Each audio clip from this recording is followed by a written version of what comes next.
Ladies and gentlemen, thank you for standing by, and welcome to the Dorsey's Energy Industry Group webinar, Distressed Energy Acquisitions, Avoiding the Sinkhole of Successor Liability conference call. During the presentation, all participants will be in a listen-only mode. If at any time during the conference you need to reach an operator, please press the star followed by the 0. As a reminder, this conference is being recorded Thursday, December 17th, 2015. I would now like to turn the conference over to Mr. Tom Kelly, Partner in Finance and Restructuring Group. Please go ahead, sir. Thank you, and welcome everyone to this afternoon's webinar, or if you're in the Mountain or Pacific time zone, this morning's webinar. The panel today consists of myself and my partner, Annette Jarvis, from our Salt Lake City office. Annette and I are both in our Finance and Restructuring Group. And essentially, we're bankruptcy practitioners. That's our area. In addition, we have Peter Kaufman, the President and Head of Restructuring and Distressed M&A at the Gordian Group from New York. And we're going to talk today about the acquisition and some of the risks involved in the acquisition of distressed energy assets. As you know, there's much distress going on in the industry, and we are all expecting that there are going to be opportunities for the stronger players to acquire assets. We're going to focus on 5 different types of assets: power generation assets, power transmission assets, oil and gas properties, pipelines, and refineries. Before we get started with the more technical legal part of the presentation, Peter's going to give us a brief overview of the state of the market and where he and Gordian see things going from where we are today. Peter? Tom, Annette, thank you very much. This is a very interesting landscape that we see at Gordian Group in oil and gas and energy and power. Oil and gas is a commodity. It gets dressed up to be a lot more than that, but it's a commodity, and what gets done with it is very interesting, but it's all subject to the laws of supply and demand.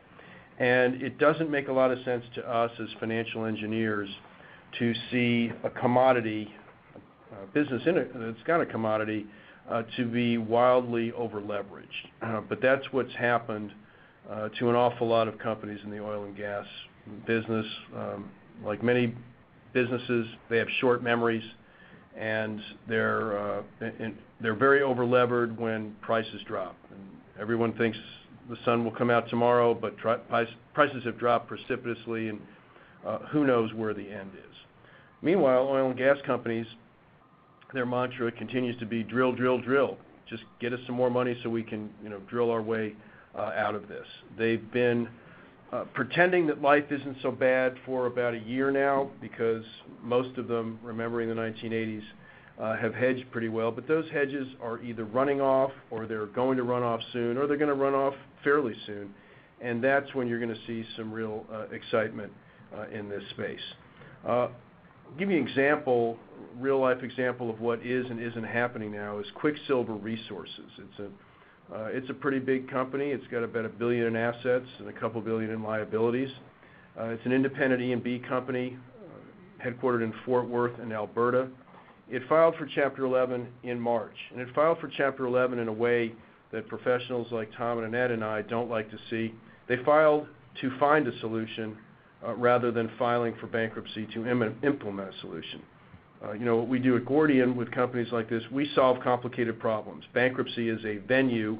It's not a solution in and of itself, and if you file a company, you really want to do it pursuant to implementing a solution. Houlihan Lokey is their investment bank. They were hired almost 2 years ago, but yet they filed in March with no solution in hand.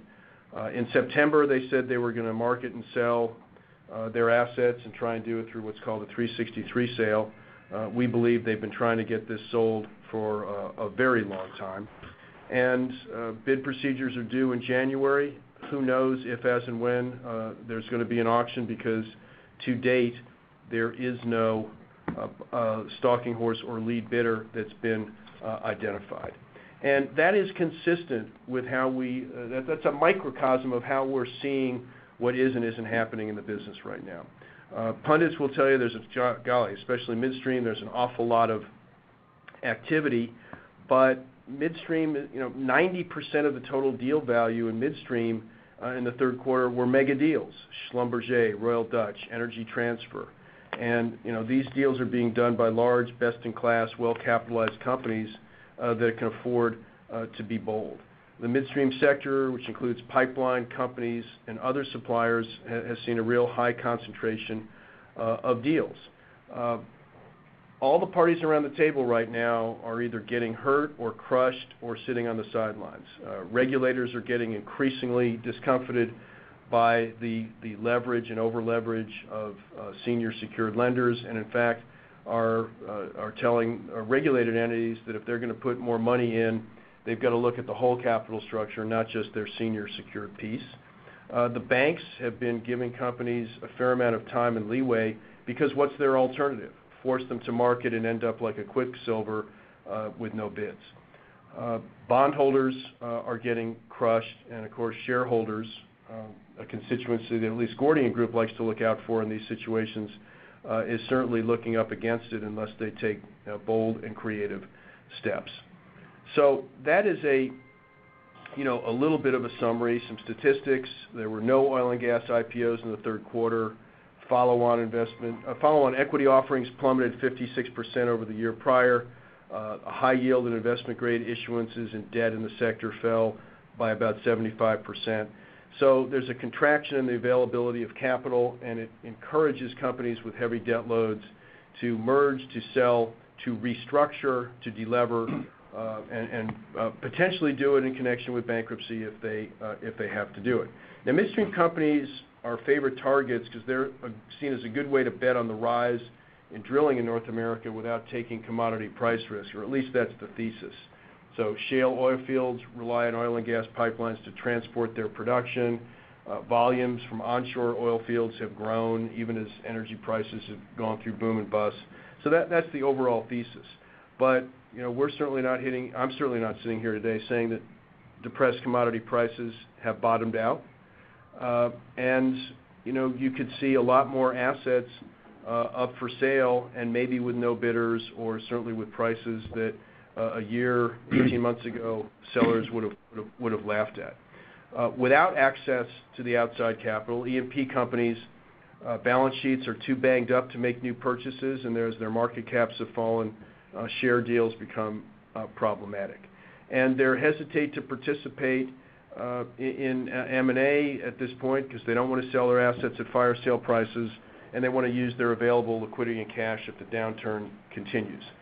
Private equity firms are a pretty good source of capital, not regulated entities. They've got a lot of money, but they may want to see either more pain and suffering and/or comfort that prices have bottomed out. Major oil and gas players certainly will be putting capital to work in 2016 in our view. There have been some very recent notable bankruptcy filings. Again, bankruptcy is just a venue, not a solution, but it's an interesting indicia of things. Cubic Energy and Magnum Hunter filed this week. And there have been some debt swaps that have taken place. That's one of my favorites in these dark times, is to delever and right-size the capital structure. Halcon Resources did a debt-to-equity swap. Warren Resources and Mid-States Petroleum have done debt for debt. And there are joint development agreements with private equity investors that have come into play. Most notably, I think Lone Star Resources closed a JDA with a private equity firm to provide non-recourse capital for Lone Star to drill wells in their area of the Eagle Ford shale play. So that is a little bit of an overview of some of the dynamics, some of the observations we have, and with that, I'll turn it back over to Tom and to Annette. Thanks, Peter. What we're going to talk about is some of the risks that come up when these transactions are going forward, and these risks, some of them are unique to the energy space, and others are more general. The first set of risks we're going to talk about is liens and encumbrances and title issues. Obviously, The general rule for buying or selling any asset other than inventory is that it remains subject to all liens and encumbrances. One exception to that is foreclosure, where a senior lien holder can sell free and clear of its own lien and any junior liens.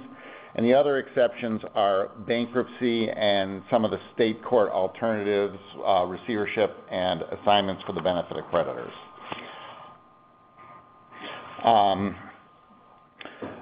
When it comes to liens and encumbrances, oil and gas properties are particularly interesting because the ownership tends to be split up into multitudinous fragments. I've got a quote here from a Seventh Circuit opinion from 1993.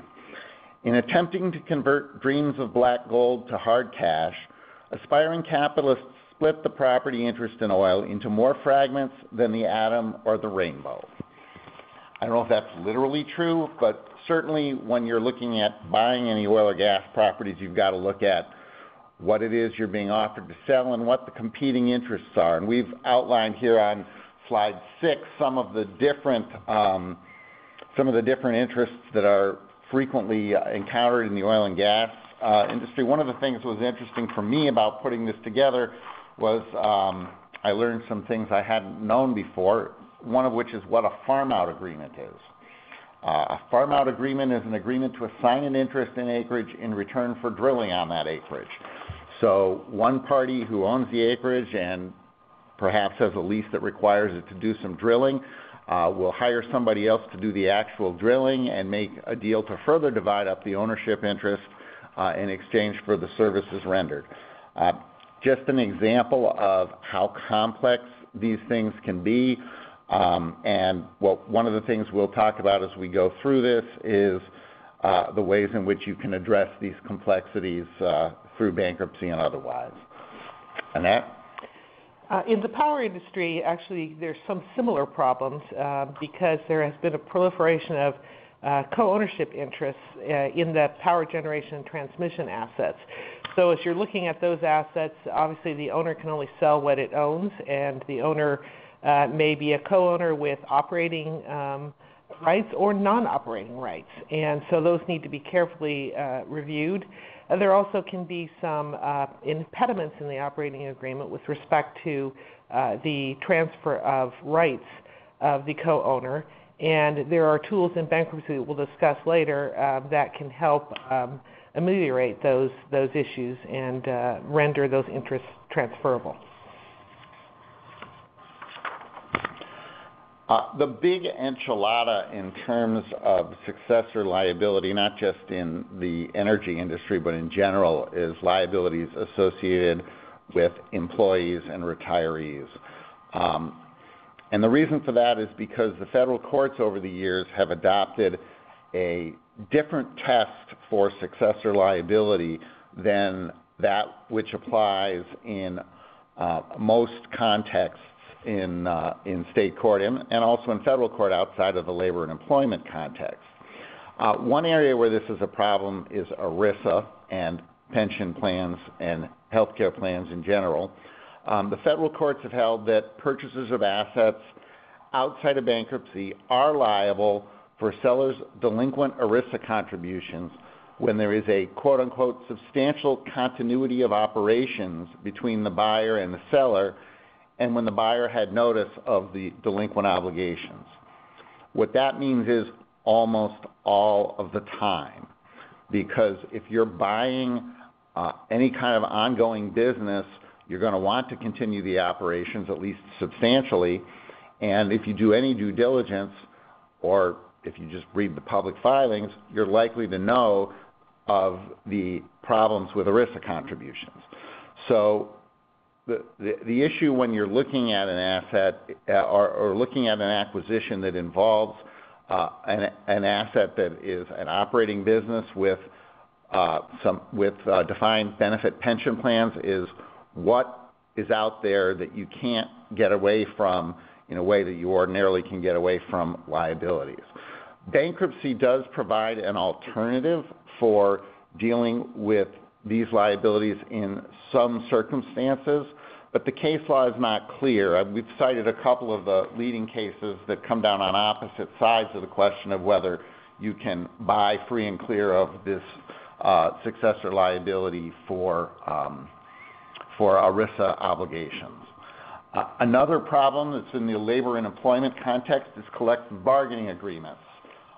This is, in fact, where the federal successor employer test arose, and it is clear in bankruptcy that if you want to deal with a collective bargaining agreement, you need to do it through sections 1113 and 1114 of the Bankruptcy Code, which were put in place back in the 80s to expressly deal with the problem of debtors rejecting collective bargaining agreements. If you buy a company in bankruptcy, whether under a plan or under a 363 sale, and they haven't addressed the collective bargaining agreement, you will, in all likelihood, in fact, almost certainly, have to comply with the usual test for a successor employer, which means bargaining in good faith with the union. Tom, this is Peter, if I might. These are all excellent points and great advantages of what you can do in bankruptcy, but I think the big picture point I would offer up is that you've got all of these issues in almost all greater extent if you're doing something outside of bankruptcy. Bankruptcy title is the cleanest title known to man, and whatever you can't get done in bankruptcy, you're certainly, as a general rule, not getting done outside of bankruptcy. Conversely, you can eliminate a whole bunch of stuff in bankruptcy that you're stuck with out of bankruptcy, and I think that that's an overarching point I wanted to underscore. Absolutely, and that's particularly when it comes to all of these issues that relate to contracts and liens. Bankruptcy gives you tools that you don't have outside of bankruptcy. The point of this discussion in the next two slides, or a continuation of this discussion, is that the problems are even more complex in the context of federal employment obligations, because the law has just developed differently and in a way that's more favorable to unions and to the interest of employees. The next slide, which is currently up, deals with the Fair Labor Standards Act. That is essentially the minimum wage law. And if you've got liabilities that arise from the failure of a prior owner to pay the minimum wage, those liabilities likely continue even if you go through a 363 sale in bankruptcy. You can probably deal with them more effectively in the plan than under Section 363. And another area of liability is employee and retiree welfare benefits, medical, dental, etc. These are also governed by ERISA, and you've got the same issues here as you do with pension plan contributions. And in addition, there are some industry-specific statutes. One specific that we've referenced here is there's a Coal Act obligation to provide health care contributions for certain retired workers through the current employer health plans and premiums, and that will continue regardless of whether or not the company goes through bankruptcy. So all of that is a long way of saying that federal employment obligations are hard to get rid of through bankruptcy and will continue if you go through a non-bankruptcy sale. There's also discrimination claims, and the same general rules apply for discrimination claims. The interesting thing here, though, is that the rule is different for state law claims. State law claims will depend on the law of the particular state involved, and in Minnesota, surprisingly, there's no successor liability for these claims. Minnesota has adopted statutes that limit the various common law doctrines we'll talk about later for a continuation of a business in the hands of new owners. And so essentially you can buy assets and not be subject to those claims outside of bankruptcy as well as through bankruptcy. Annette? Yeah, and that differs by state under Utah law. For instance, the rule is general successor liability, so you have to know what the lies in the state that governs the transaction. There are also liability risks that deal with regulatory aspects of these transactions. So in the electricity sector, you have FERC regulating, you have state public service commissions or public utility commissions that govern many aspects of these transactions. Often consents are required, certain filings are required outside of a bankruptcy or receivership, and as we'll discuss later, sometimes these can be ameliorated in a bankruptcy in particular. In the oil and gas sector, again, you've got often leases with federal leases or state approvals for certain leases that are important to the business. You have certain types of contracts that are complicated and difficult that are important to be able to get sometimes regulatory approval or the approval of the other party to transfer. In the oil and gas sector, in particular,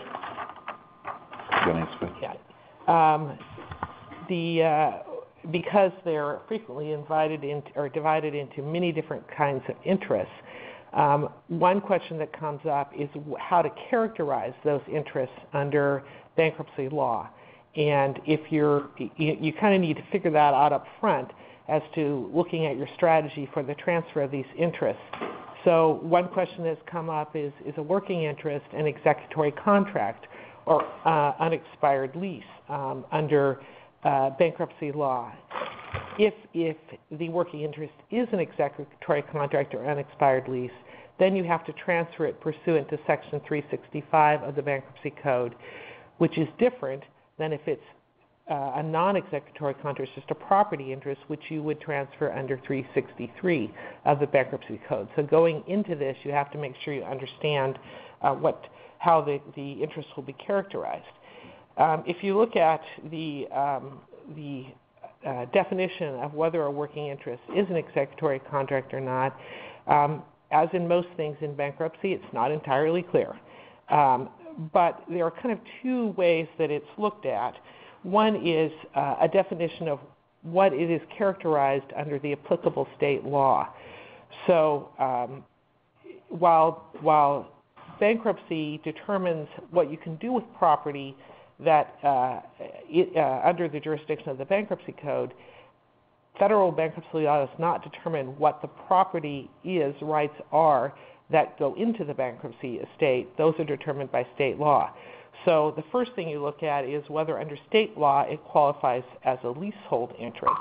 If it's a leasehold interest, then generally it's going to be an executory contract interest, or whether it's a freehold interest, in which case it normally would be a property interest but not an executory contract interest.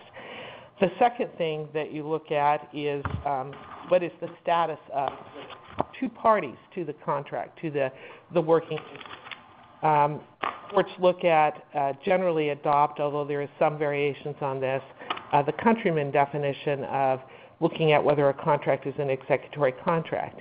And that definition is a contract under which the obligation of both the debtor and the other party to the contract are so far unperformed that the failure of either party to complete performance would excuse performance of the other party.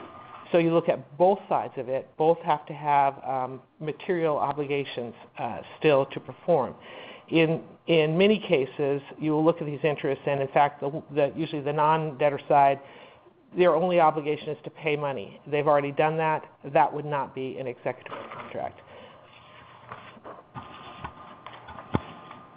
Then the other part of looking at kind of the regulatory environment, as well as the contracts, the kind of general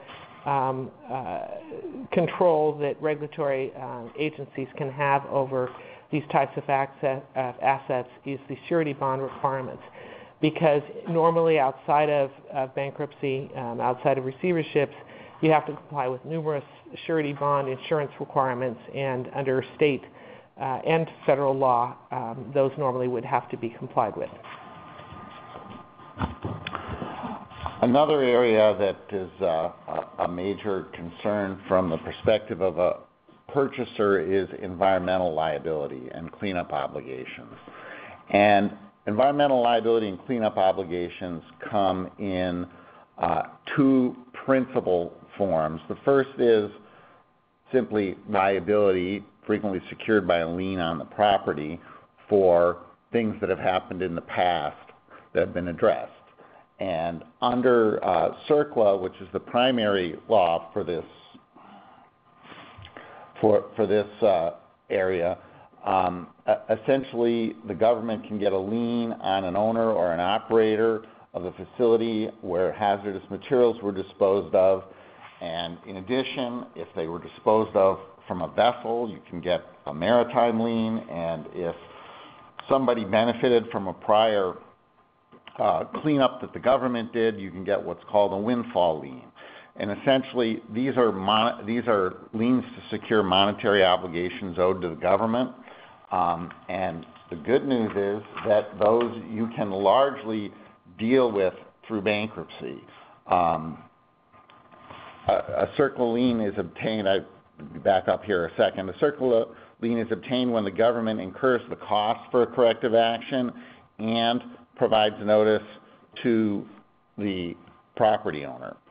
A CERCLA lien is subordinate to existing liens, so if you're going into a foreclosure or bankruptcy situation, CERCLA does not give any kind of super priority. And that means that they're subject to being dealt with through sales free and clear in bankruptcy, which we'll discuss at greater length later. It's a different situation when you are dealing with a continuing cleanup obligation. There, you're not going to be able to necessarily get free and clear through bankruptcy, and certainly not through foreclosure or any kind of non-bankruptcy sale. When you look at environmental liability and cleanup issues in bankruptcy, it's kind of an interesting area of the law because the general rule that has developed is that if the environmental problem creates a public health or safety issue, then when you're going through a sale, when you're going through any kind of transaction dealing with the property, the courts are going to bend over backwards to make sure that liability is controlled or funded in some way. And this really began with the Mid-Atlantic case the Supreme Court issued in 1985. Under bankruptcy law, a trustee is allowed to abandon burdensome property, and in this case, the trustee attempted to abandon a property that had environmental cleanup issues that created public health and safety issues. And while there is no requirement in Section 554 of the Bankruptcy Code that the trustee addresses that, the court read into that a requirement that the trustee could not abandon property that had public health and safety issues without addressing those. This has also come up through another provision found in 28 U.S.C. Section 959B that requires trustees to operate properties in bankruptcy consistent with state law during the pendency of the case. So if there is, again, public health and safety issues, while there can be preemption in other areas, there will normally not be preemption found in this area. As the Sixth Circuit explained in the Robinson versus Michigan Consolidated Coal Company case, the general policy of fostering rehabilitation of debtors will not serve to preempt otherwise applicable state law dealing with public safety and welfare. So this is sort of a judicially created exception to dealing with environmental issues in bankruptcy. Yeah, this is Peter. Again, I know that we're going to talk towards the back of the deck about the uses for insurance products, but I just wanted to put a placeholder here that we have found the environmental space to be a very fertile territory for using insurance products when you're a buyer trying to protect yourself or a seller trying to satisfy a trustee or a bankruptcy court. So I just wanted to put that placeholder until we get to the back. There are also state law provisions that are similar to the federal provisions for cleanup, one of the interesting differences is that sometimes the state law provisions will give a super priority, similar to a tax lien, to claims related to environmental cleanup. And so when you're looking at how you're going to deal with a situation where you've got potential continuing cleanup liabilities, you've got to look at whether or not the state law involved will essentially enable the state or local entity to get a super priority. Also in the oil and gas space, you've got plugging and abandonment liabilities, which, although not technical environmental liabilities, are very similar in terms of the requirements.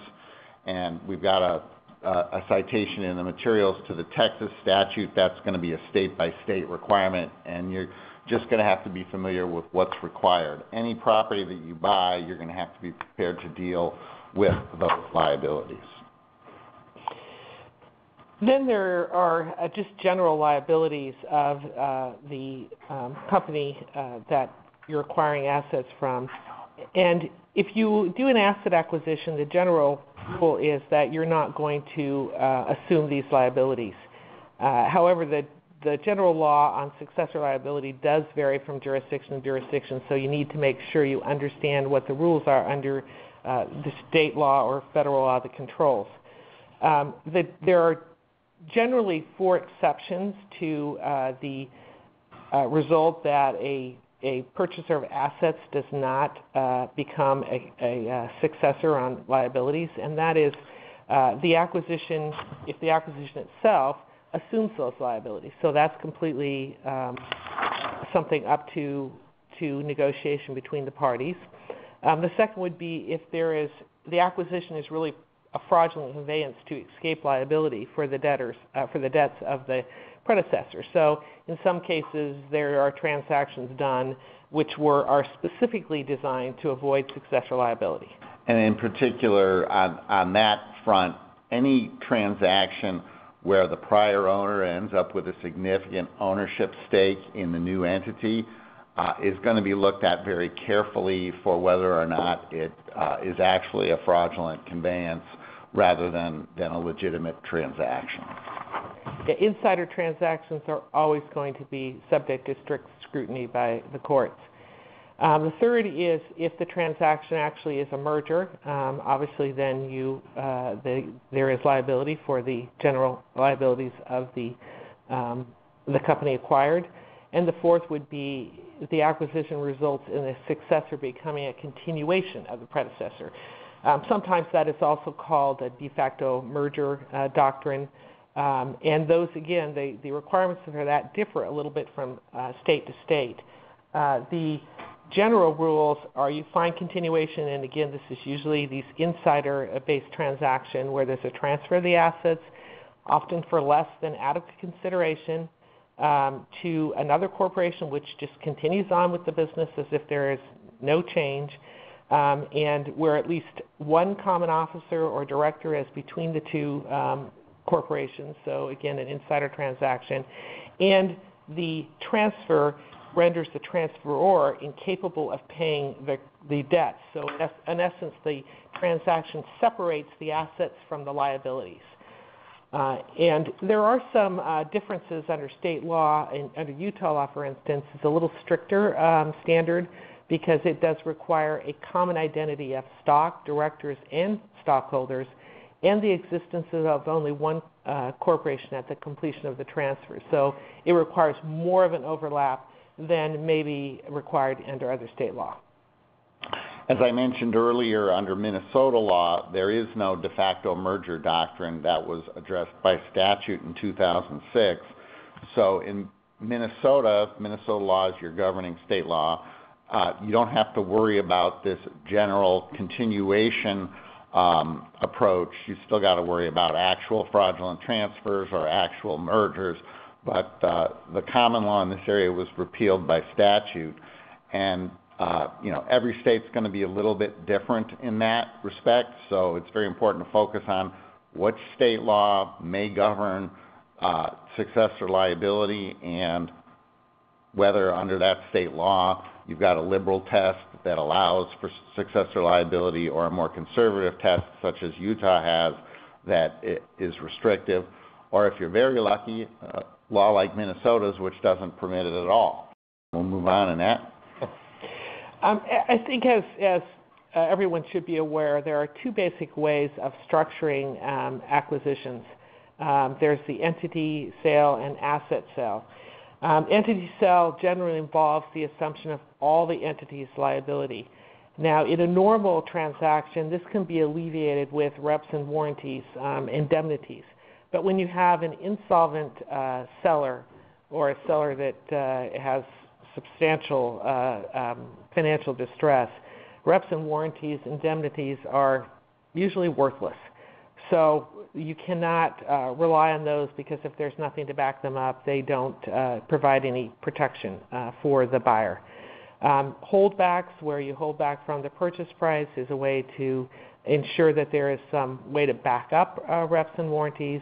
There's also insurance, which is a good way of alleviating some of the risks of the transaction. Entity sales are not generally the best structure when you're acquiring distressed assets, because there's a reason why the company's in distress, and it's often very difficult to ferret out all of the possible problems with that distressed company. In fact, it's been my experience that often companies, as they deteriorate, their record keeping deteriorates with it. And so therefore doing due diligence is often not as reliable as a company that is not in financial distress. Often they have a thinner financial group that is assisting them, and therefore even information you get on the finance side can be not as reliable. So generally it's not the best structure. However, there are some times where an entity acquisition may be of particular value.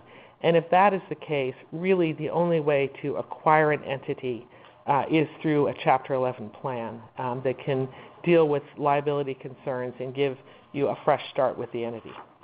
Yeah, this is Peter again. When we're advising both a potential seller and certainly a potential buyer, we note that there is a continuum of risk. The bankruptcy title is certainly cleaner. Annette and Tom have done a great job, and they're going to continue to elucidate on that, about all the protections you get in a bankruptcy transaction. But there's another part of the bankruptcy transaction that we haven't really focused on yet, and it's a competitive dynamic. By law, it's that you've got to get the highest and best bid. If it's a 363 sale, there's a competitive auction explicitly. If it's a plan of reorganization sale, it's a de facto competitive dynamic. It's less so, but still de facto, because creditors are going to be open for business to hearing from other potential acquirers. So the flip is, if you're doing something with a distressed company outside of bankruptcy, a buyer can make the decision to bite the bullet and run the risk on some of these liabilities in order to avoid having to go through an open court competitive dynamic. So there's a balancing act there.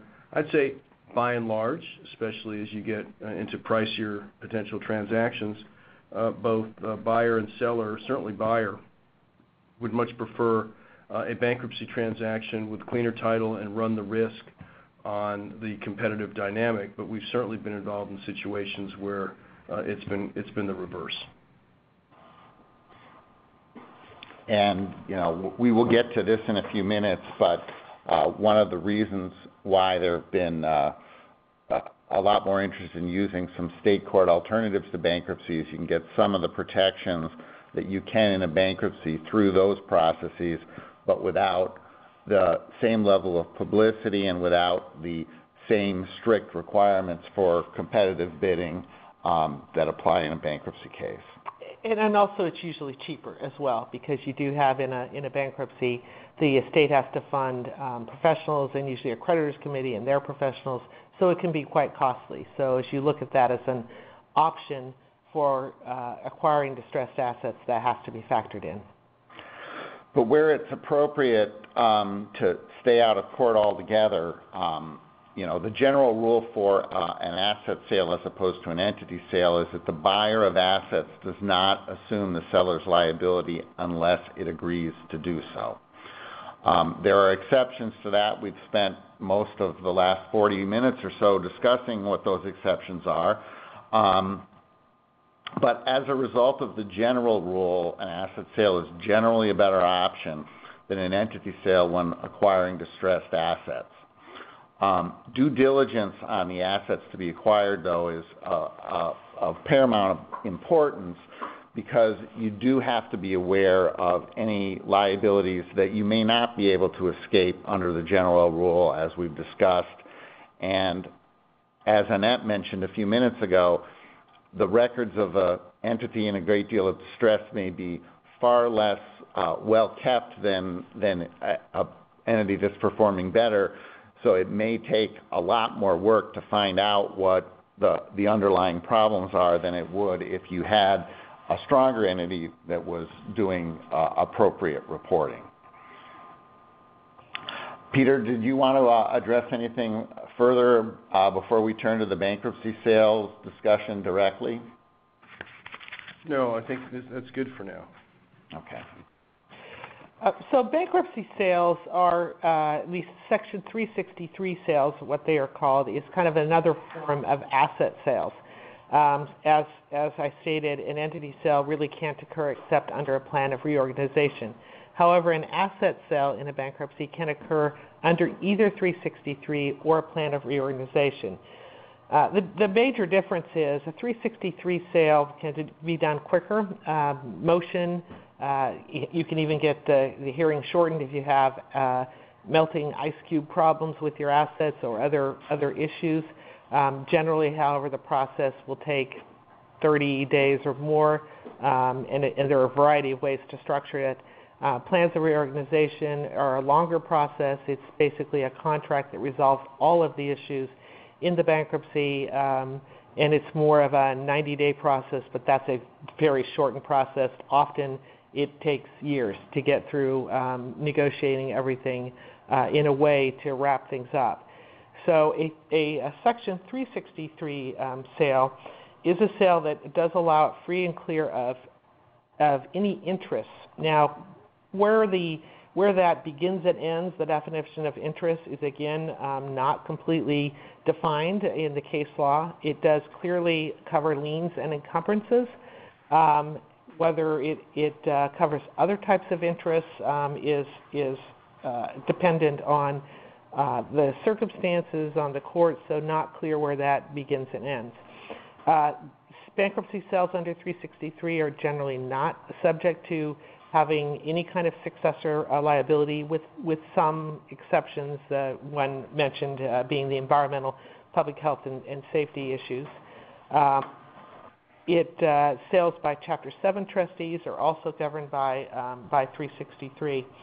One of the things that's very important in a 363 sale is notice, because the way that liabilities are cut off in a 363 sale is by giving notice to the world, everybody that might potentially have a claim, and it's basically the premise that speak now or forever hold your peace. So you have to raise an objection in the court, and if no objection is raised, then the court will issue the order, sold free and clear, and you have waived your rights. So notice is important. And a lot of the exceptions that we talked about earlier in the context of employer-employee relationships and in the context of environmental liabilities, and also in other industries in the context of products liability, which we didn't discuss because that's not a major topic for the energy industry. The problem is not everybody who has a claim knows that they have a claim or has an ability to know that they have a claim. So even if you put out the kind of general notice that Annette is talking about, there will be people who can come up down the line and say, you know, I had no notice of this. I didn't even know I had a claim. That's an issue that the courts have wrestled with at great length in the asbestos context and have wrestled with in lesser length in the context of all of these other types of continuing liability concerns. When you're looking at how clean the title you get from a 363 sale or even a planned sale is, one of the things you need to consider is there anybody out there who has no ability to know that that this order is being entered saying that their claims are being preempted? Because if there are people out there with no ability to know about this for one reason or another, you're not 100% sure you're going to be able to get rid of their claims through this process. It does provide, though, a lot of protection. I recently did a 363 sale where, and one of the things you need to do when you do a 363 sale is get a very good order entered by the court. So carefully draft this order. I usually look through the successor liability factors under the law that governs, and I put in evidence that to show that we do not meet those factors. I have the court make specific findings in the order that yes, there's no successor liability here, and we do not have any of those factors that would lead to that. I also deal specifically with certain types of claims and have the court enter an order dealing with that as well. So recently I did a 363 sale where we so far have enforced it, taking free and clear of tax claims that arose before the sale that might otherwise be a lien on the property.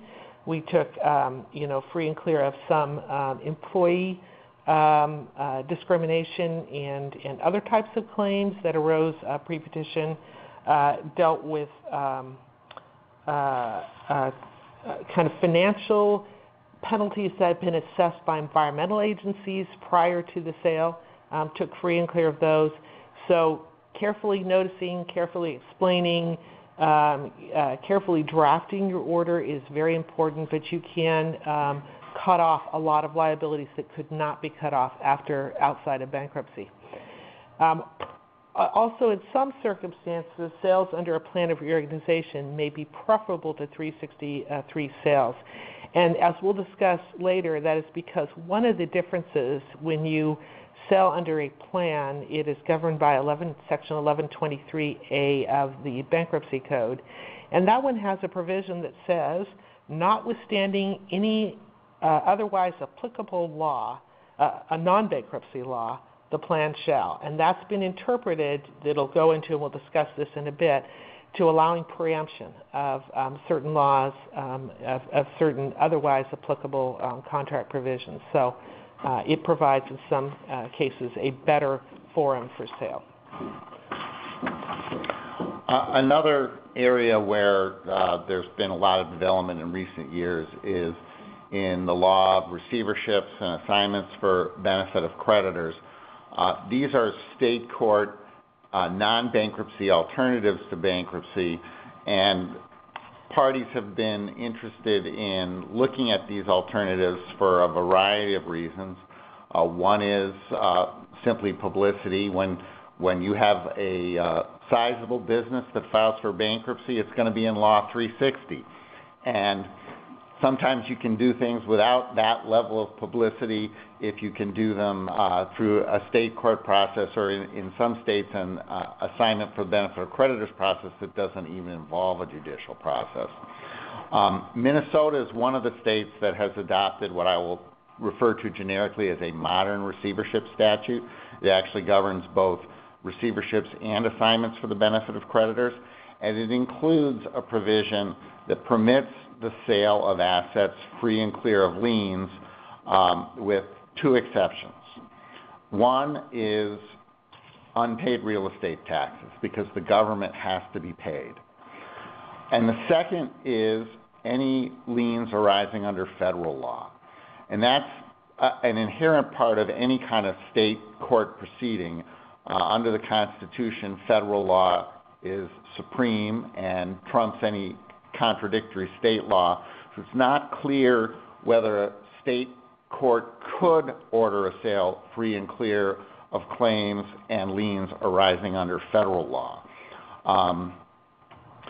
It can also be free of rights of redemption, which in states like Minnesota, where even commercial mortgagors have extensive rights to redeem the property after foreclosure sale. This can provide a way that you can move property more effectively than you can through foreclosure because you can sell the right of redemption along with the property. There are exceptions. There are other exceptions in Minnesota that aren't really applicable to energy assets, so we won't spend any time on them. But one of the things that is interesting, and this is a recent experience that I had, we were able to sell a power plant under the Minnesota receivership statute, and we were able to sell it free and clear of liens. And we did, as Annette just described in the 363 context, go beyond that to have the court enter an order finding that the aspects that would be required for successor liability under Minnesota law were not present. We went further and also had the court find that the aspects that would be required under Delaware law weren't present because we had Delaware entities in that case. So, depending on what court you're in and depending on how the practice works in the particular state you're in, you may be able to do something that it's not a full bankruptcy clean title, but you can get pretty far along the way at a much lower cost and with a much less public process.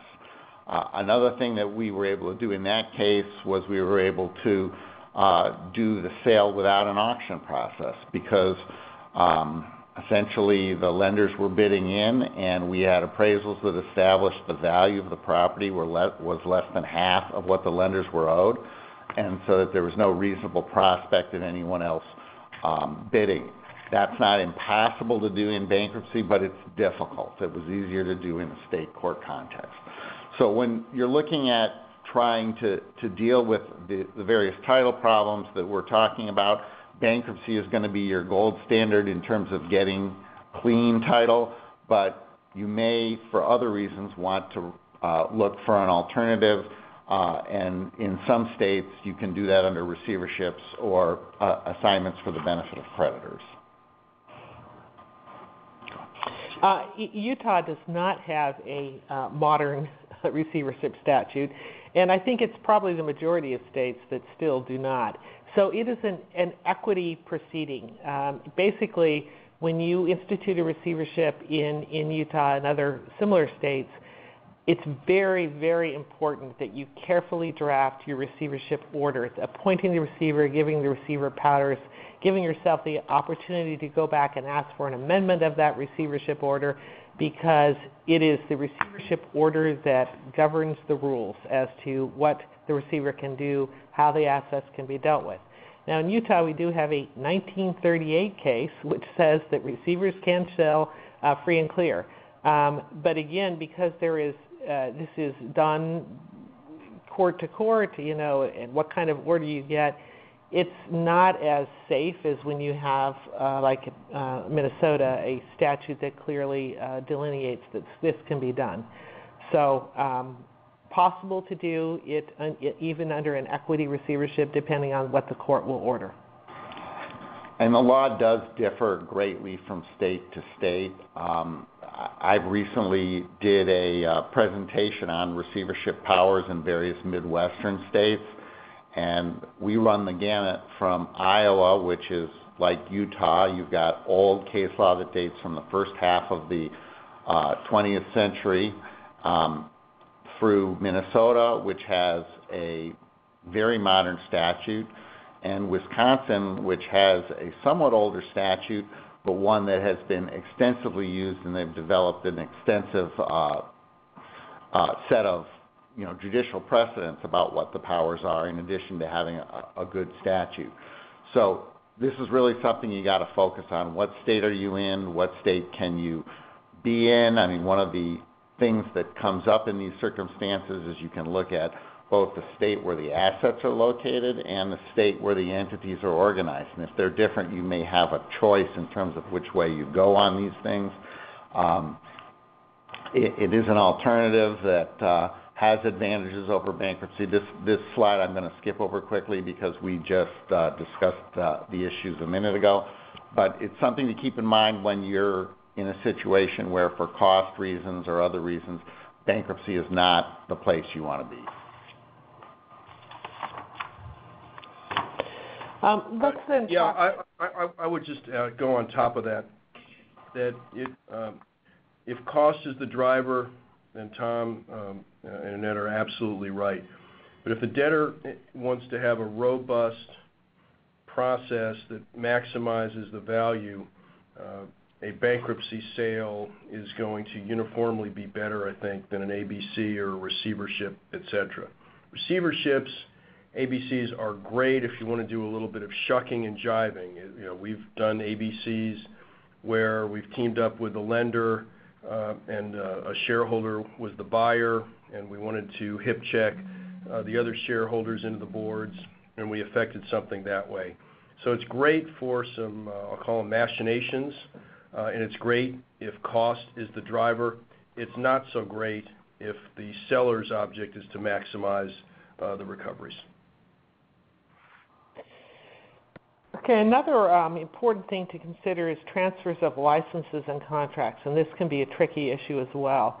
Licenses may be part of the assets of the business. They may be necessary to operating the business. Contracts sometimes are an essential part of what you're buying. For instance, when you're selling generation assets, having power purchase agreements where you have long-term contracts with purchasers at favorable rates are an important part of the value of that generation asset. So making sure that when you purchase distressed assets that you accomplish the transfer of essential licenses and contracts is important. Now, there often is federal and state requirements for asset transfers, including for contracts. If you're in the power industry, you've got FERC or state regulatory commissions that may need to transfer or to approve the transfer of the entity or its assets. And those, the ability of regulatory or the requirement for regulatory agencies to approve certain transfers can be pretty extensive. So it may not just be sales of assets, assigned of contracts. It might be mortgaging of assets. It might be issuance of evidence of indebtedness, certain kinds of corporate restructuring. So you really got to look and understand what the regulatory requirements are, and then we'll get into some of the advantages that, in particular, a bankruptcy may give you in dealing with some of these requirements if you have a state, particularly a state regulatory environment which is not conducive to the acquisition that you're interested in.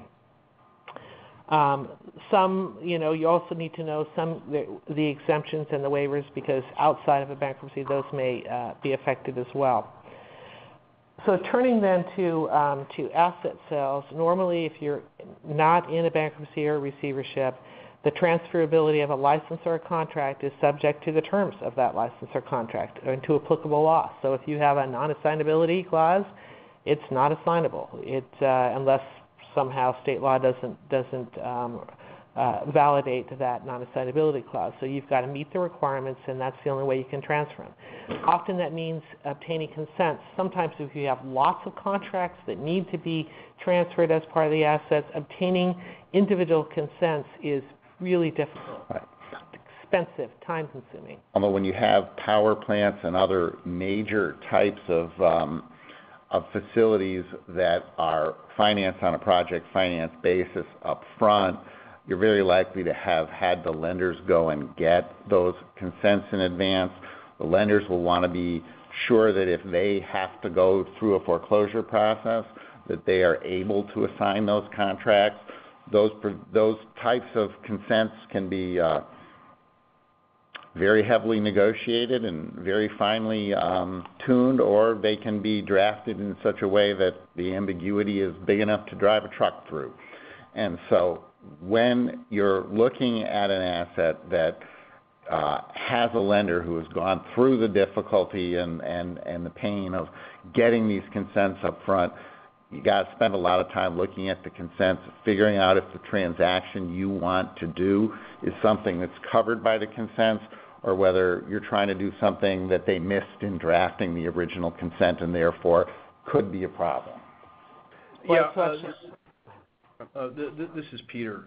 As so often is the case when you're looking out for a financially distressed company, your best weapon in almost any arena is a competitive dynamic. So if you're trying to get a transaction done in a non-judicial asset sale where the terms of the agreement certainly govern the consents, you want to have a foil to improve your negotiating hand. And it's much easier if you're going to folks and saying, we need you to consent, and they say, well, we don't want to consent, or it's going to cost X to consent.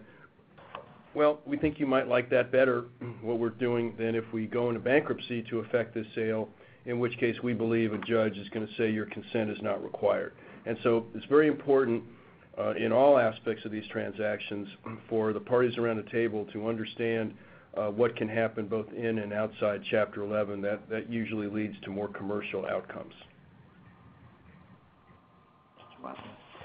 No, I was just going to say that because of the waivers that lenders often get, sometimes working with the lenders in acquiring assets can be tremendously important in encouraging the distressed companies themselves to work with their lenders, because it can actually give them an easier way to sell their assets.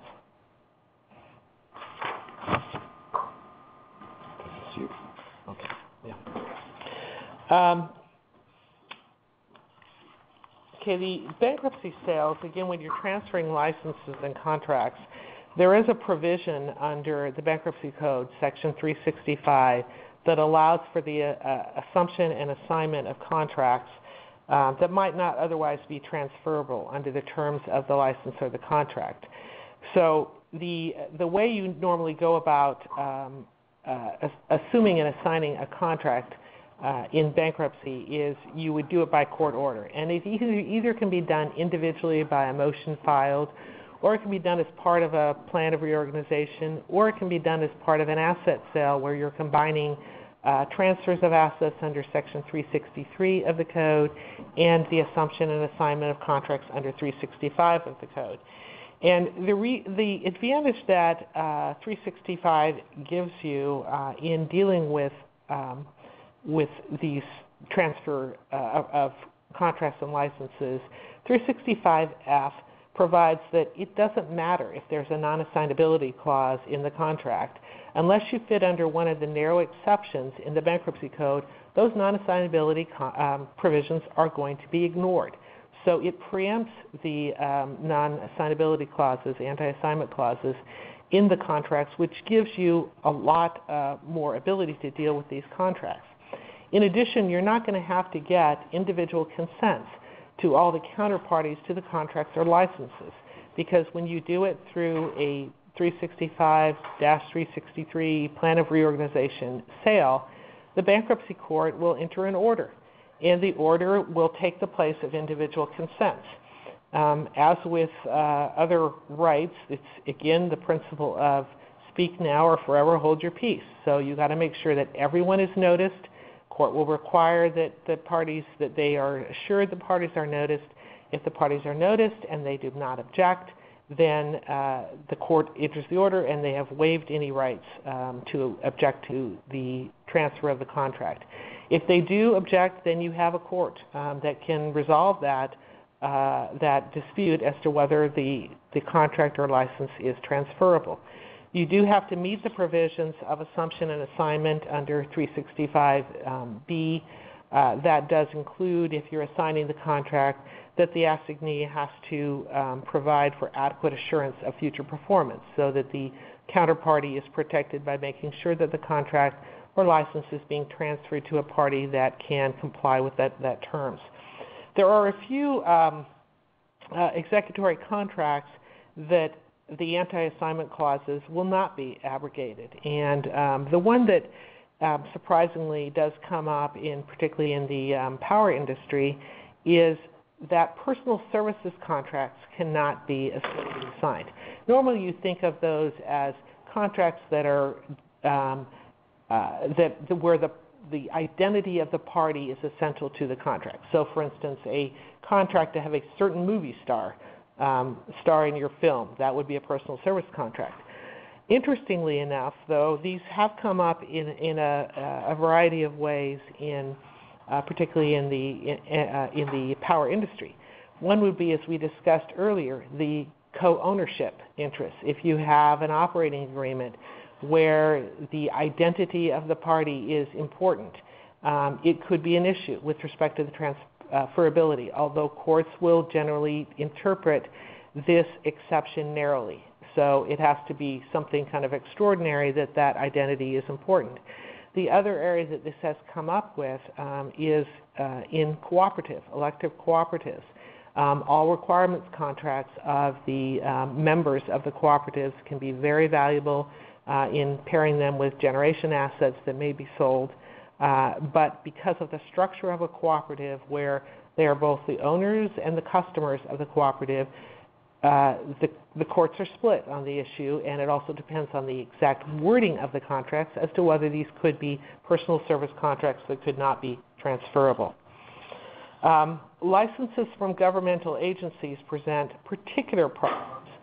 So in many cases, bankruptcy can't help you with the transfer of these licenses and agreements. However, again, when you do a sale under a plan, because 1123A5 has the provision that notwithstanding other non-bankruptcy law, sometimes those certain requirements can be abrogated through preemption.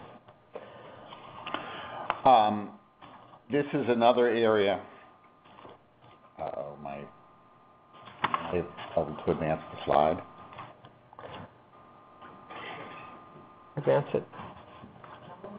It's frozen. Sorry, we're having technical difficulties.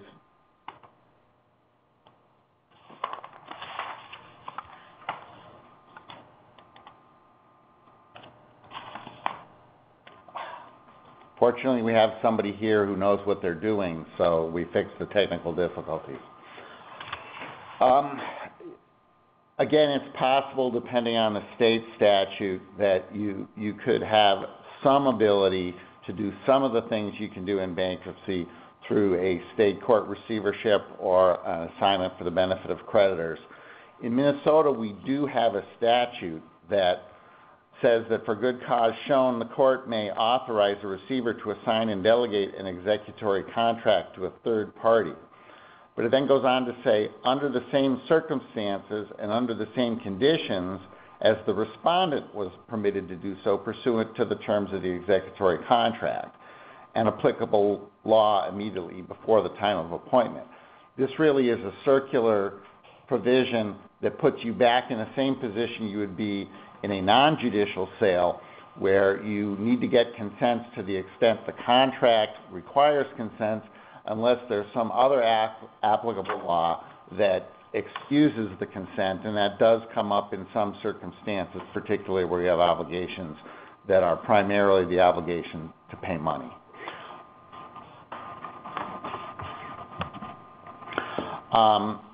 Regulatory approvals are required for entity and asset sales in the energy field, in particular in the areas that are regulated by the Federal Energy Regulatory Commission. As a general rule, the buyer of an asset or of an entity must obtain whatever consents are necessary to operate the acquired assets. Sometimes by doing an entity acquisition, you can get around the requirement for an additional approval from a regulator, because the approval went to the entity and will follow the entity if it's transferred. In other circumstances, you can't do that, because the regulatory approval requirement will also kick in the event there's a change of control of the entity. And unless you're doing an insider transaction, we talked about that earlier, that's going to generate a requirement for approval even if the entity survives. Essentially, these requirements require you to do things on two tracks at once. I'll get back to my example of the power plant that we sold in a receivership earlier. We were very careful in creating the receivership, drafting the receivership order to make sure that we did not step on the toes of the Federal Energy Regulatory Commission in any fashion. And since changing the control of a power plant is something that does step on their toes, we had to draft our receivership order in such a way that we did not change control of what were called the jurisdictional assets. And at the same time as we ran a process through the state court to actually transfer title to the assets, we ran a separate process through FERC to get authority for the buyer to operate those assets after the sale was completed. And in fact, we got through the state court process faster than we got through the FERC process, and the closing was delayed until we could get through the FERC process. One advantage that bankruptcy has when you deal with state regulatory requirements or the approvals needed in particular is the issue of preemption. Bankruptcy is one of, I believe, only two constitutional preemption areas. So the Constitution provides that the federal government shall make uniform laws on bankruptcy, and that has been interpreted to preempt the field so that states cannot make laws that interfere with or duplicate or try to alter the federal bankruptcy rules. And because of this, when you look at state regulatory requirements, if those state regulatory requirements interfere in a significant way with the bankruptcy code or the kind of reasons and theories behind the bankruptcy code, they can be preempted. In state regulatory settings, you can have both express preemption and implied preemption. So the bankruptcy code may expressly preempt the area, or if the state law is found to interfere with the results that you would get under the bankruptcy code, it can be preempted. As with most things in bankruptcy, while most things are possible in a bankruptcy case, nothing is certain. So the law is also split on the reach of bankruptcy preemption of state regulatory agencies. Where it has come up with most frequently has been in the power industry area, dealing with state public service commissions, public utility commissions, and whether the requirements that are made for transfers of assets, for transfers of contracts, are applicable in bankruptcy. So there is a split of opinion in the materials. There was, we cite to is with respect to contracts and whether contracts can be transferred, notwithstanding state regulatory requirements. The Ninth Circuit has taken a more narrow view in looking at not only the wording of 1123A, but also the wording of Section 1142B of the Bankruptcy Code that talks about implementation of plans, that it only preempts provisions dealing with the debtor's financial condition. Other courts, the Federal Mogul Court, which was a Delaware case, also Public Service Company of New Hampshire, a New Hampshire case, have said, no, it's broader than that. And so if there are requirements that impede the transfer of contracts of assets in bankruptcy, those requirements can be preempted. The one thing that is important to think about in this context is even if you have rights of preemption in bankruptcy, you have to look at kind of down the road, where is that regulatory agency, state regulatory agency going to be? I had a case where, because of the way we structured the sale, we went into the bankruptcy being regulated by the state regulatory agency, but we came out of it being regulated by FERC. So that left us, we had ability to probably get a court order ignoring many of the regulatory requirements of the State Public Service Commission. But coming out of the bankruptcy, even though our entity was not regulated by the State Public Service Commission, our buyers, our purchasers were. And so you have to kind of look at that situation as you decide how far to push these preemption powers, because you don't want to make the regulatory agency that you're still going to have to deal with after the bankruptcy mad. So looking at the practical parts of that are important as well. Interestingly enough, there is a provision, although states have sovereign immunity, cannot be sued. The way you go about it in a bankruptcy case is under the 1908 case of Ex parte Young, where if you have a state that is enforcing, or a state official that is enforcing an unconstitutional state law, you can sue that official in bankruptcy court, and that is the way that is enforced. Again, that is when you get to that point, the assets have to be worth a lot of money that you're fighting over, that this makes sense that you go to that option, but that is an option. Turning then to 363 sales, they generally are subject to regulatory approval. So when you look at these preemption issues, normally they're not going to occur unless you're in a plan of reorganization. And part of that is, again, because of the differences in the language under 1123, but part of it also is because the court is looking at an overall plan that looks at every aspect of the case, and therefore it's easier for them to make a decision with respect to preemption. The Ninth Circuit has kind of set forth, I think, what are general rules as to where it is more likely you're going to get preemption than elsewhere. And if the state statute purposely carves out an exception from the bankruptcy code or deals with just insolvency issues, it will more likely be preempted. In addition, if the state statute is dealing with economic regulations, so fines, things that are simply money-driven, more likely it'll be preempted than if it's dealing with public health and safety issues. So that's just a general rule.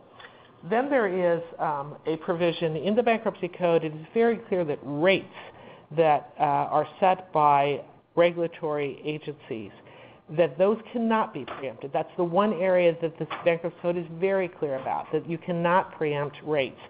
So if it is a rate issue, the state or federal regulatory commission will continue to have the ability to set those rates. As with respect to other approvals that will be required, the courts are again split on that. Public Service Company of New Hampshire from years ago had a very broad interpretation of preemption. The Ninth Circuit case, much narrower. The Cajun case in the Fifth Circuit that I worked on had somewhere in the middle, where there were some issues preempted, others not, but it's not a clear area. Turning then to FERC jurisdiction, FERC is a difficult issue because the preemption issues are different. This is not a constitutional preemption of federal law over state law. This is a preemption dealing with what did Congress intend as between these two federal laws as to which one would take priority over the other. So normally when you're dealing with FERC jurisdiction or with jurisdiction of any other federal agency, you're going to probably only have express preemption and not implied preemption. That won't happen very often because the courts are going to look at what was intended by Congress as to what area takes precedence. One of the complications that you also have when you deal with FERC or with other federal regulatory agencies is that the jurisdiction of the bankruptcy court is very complicated. We keep asking the Supreme Court to tell us where it begins and ends, and so far we don't know, neither do they.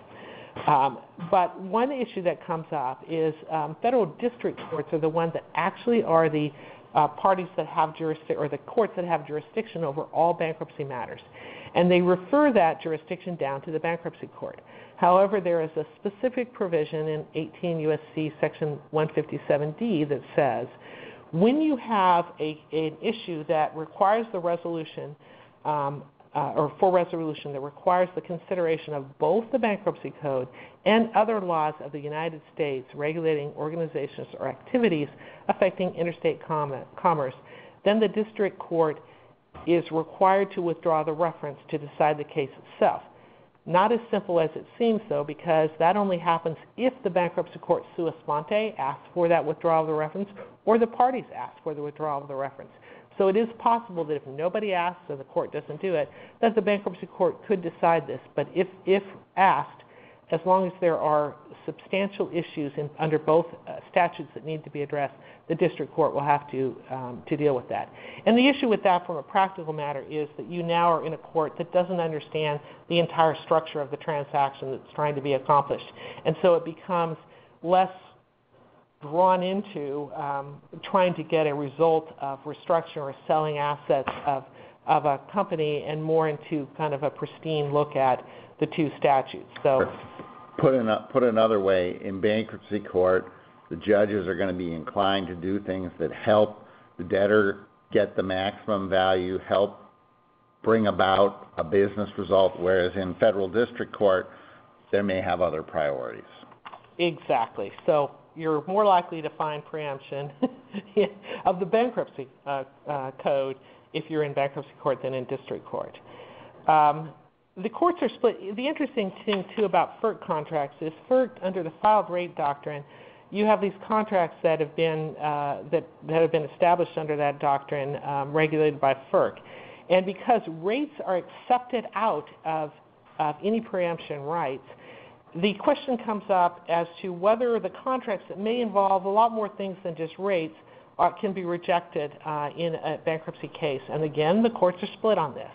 So the Fifth Circuit in the Morant case said that a rejection of a contract, whether it's, of a filed rate contract, is simply a breach of contract. You can breach those contracts and therefore it can be rejected.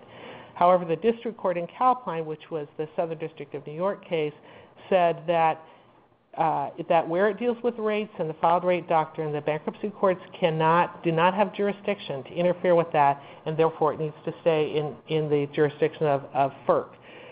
You have to look, though, at these cases and look at the particular circumstances of these cases, because it's very, kind of the facts underlying these are very telling.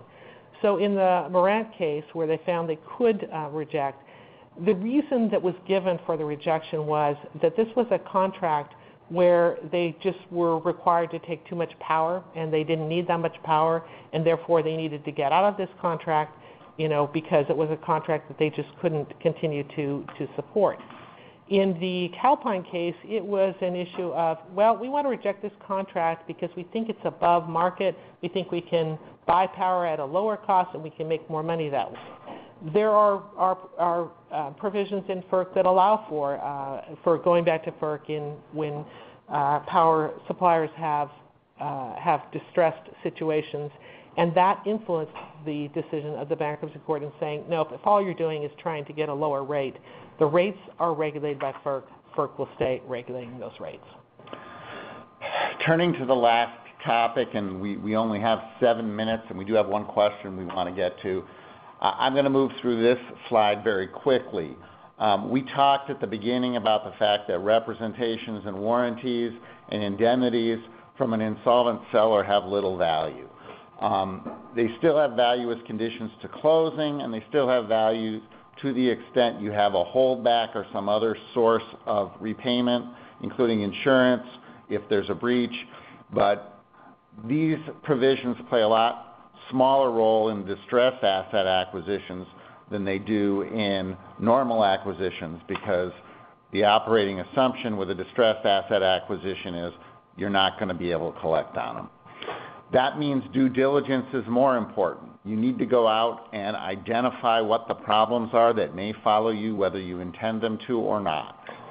One example, which I touched on earlier, if you're buying an oil and gas property, you're going to have the obligation to plug it at the end and restore the land to its condition in advance of your drilling, and you can't get out of that. That's coming with. There are also the ownership interests that Annette talked about, which may or may not be subject to revision even in bankruptcy, and assignability. If you want to do any transaction without going through bankruptcy, you need to focus on that particularly. I do want to take a few minutes to talk about insurance products. Transactional risk insurance is a suite of products designed to facilitate mergers and acquisitions and other sale transactions. Peter touched on this a little while ago.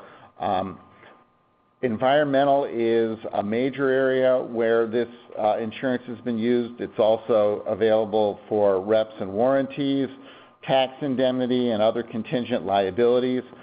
One thing that I should point out to everyone is insurance companies underwrite risks with certain factors in mind. They're always going to want to have skin in the game before they're at risk. They want to make sure somebody else is at risk, so they have an incentive not to give away the store. That's no different here than it is in other contexts, and we'll place a limit on the extent to which these products can be used. Peter, do you want to address this?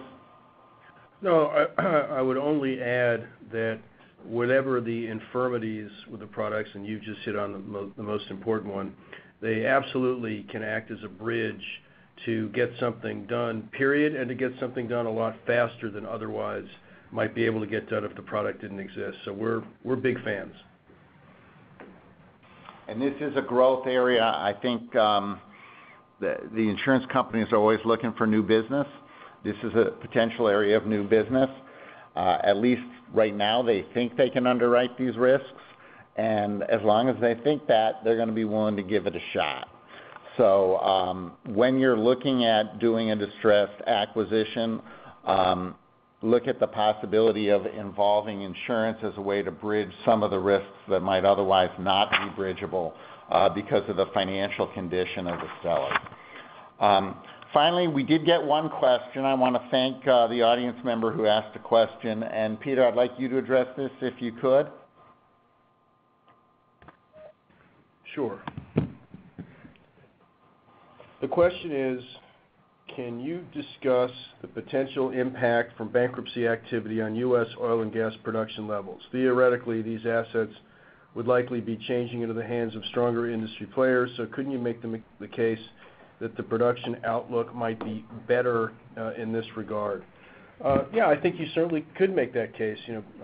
You're presumably assets are changing hands and more financially capable folks, but some people are doing it for near-term and other people are doing it for longer-term plays. And the underlying dynamics of oil pricing doesn't change with these transactions, but there certainly are buyers that can be profitable at much lower price points than the sellers. So you'll get some efficiencies and you'll get more production capability and more capable hands, but the marketplace is really going to dictate the overall environment, and each individual buyer is going to have their own goals and needs for the production capacity that they acquire.